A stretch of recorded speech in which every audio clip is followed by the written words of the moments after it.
मराठीत प्रभावी कथा लेखनासाठी सुसंगत मांडणी, योग्य पात्रे आणि आकर्षक सुरुवात शेवट आवश्यक आहे. दिलेल्या मुद्द्यांवरून, शीर्षकावरून किंवा अपूर्ण कथेवरून गोष्ट लिहिताना त्यात संवाद, स्थळ, संघर्ष आणि बोध असावा. कथा रंजक आणि भावनिक असावी, ज्यामुळे वाचकाची उत्सुकता शेवटपर्यंत टिकून राहील. कथा लेखनाचे महत्त्वाचे टप्पे. शीर्षक. कथेला योग्य आणि आकर्षक शीर्षक द्या. सुरुवात. कथेची सुरुवात आकर्षक असावी, ज्यामुळे वाचक गुंतून राहतील.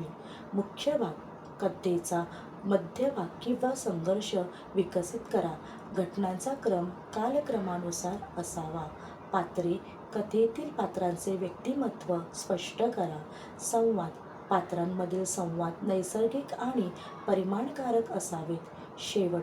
कथेचा शेवट समाधानकारक किंवा बोधप्रद असावा.